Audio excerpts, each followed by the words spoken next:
ওরা তো সবাই ভূত হয়ে আমাকে কমপ্লেনিং করেছে তোর নামে। এত বড় সাহস তোর!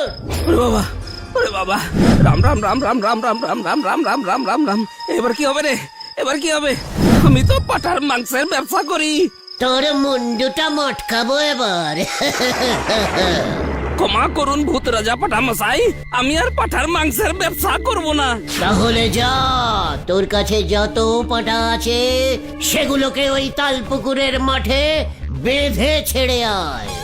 বেঁধে রাখলে ছাড়বো কেমন করে? সেটা আমি বুঝবো। এখনই যা, নয়তো হালুম। ইয়ে মানে একই পাঠা ভূত হালুম ডাকছে কেন? হালুম, ঘর বাটকাবো তোর। যা যা বলছি, যা। এই তো যাচ্ছি, এই তো যাচ্ছি।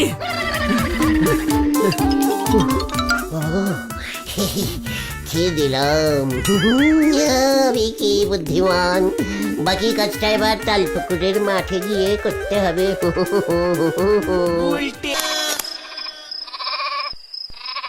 হাই রাম, কাল আতা পাড়ার পিকনিকের অর্ডারের কি হবে কে জানে।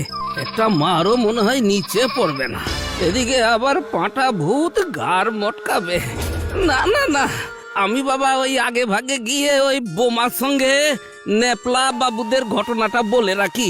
হ্যাঁ যাই যাই যাই, ভূতের ভয় সবাই পায়, পাঠা ভূত হোক আর গাধা ভূত। যাই বাবা।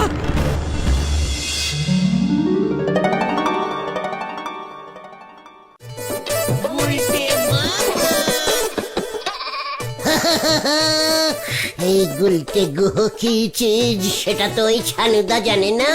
তিনটে কচি পাঠা ছানুদার সামনে নিয়ে গিয়ে যখন ছু ছু পাটা ছু ছু বলে হাজির করব না, তখন ছানুদা বুঝবে। গুলটি তো একেবারে অবাক হয়ে যাবে। ওই তো আমার পাঠাগুলা, হ্যাঁ, মাঠ থেকে ওই গুলটে নিয়ে ভাগছে। ওই তোকে বলেছি না হাবলা, ওসব পাঠা ভূত ভূত সব বুঝরু কি? ধর ধর ওটাকে, আমাদের পিকনিক ভন্ডুল করা। আয় আয় পাঠা চোর! পাঠাচ্ছো? ইয়ে মানে পাঠা ভূত।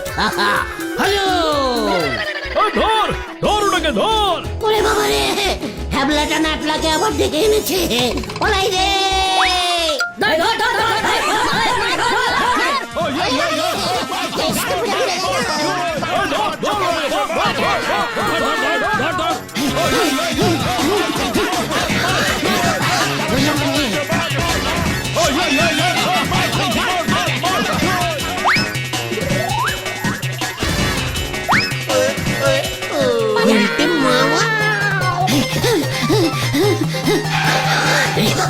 ওরে বাবা রে, মার মার বেটাকে, মার মার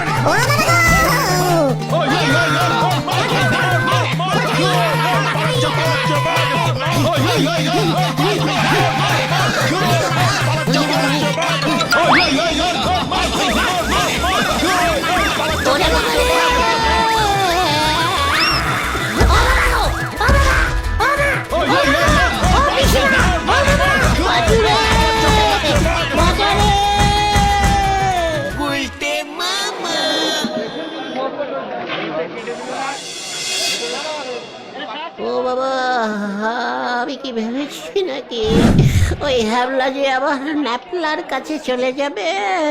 হ্যাবলাদার নিজে বাঁচার জন্য ন্যাপলাদার কাছে গিয়ে সারেন্ডার করেছে। বেশ, পাঁঠা ভূত ধরা পড়ে গেছে। যদুদার কাছ থেকে ছাগলের মুখোশ এনেছিলে, এটাও ভেঙেছে। ওটার জন্য 300 টাকা ফাইন দিতে হবে তোমাকেই। ও বাবা গো, ও বাবা, আমি আর পিকনিক করবো না রে। তাহলে তুমি কি করবে গুলটে মামা? কেতন গুলটে মামা কি জয়! ও বাবা গো, ও বাবা।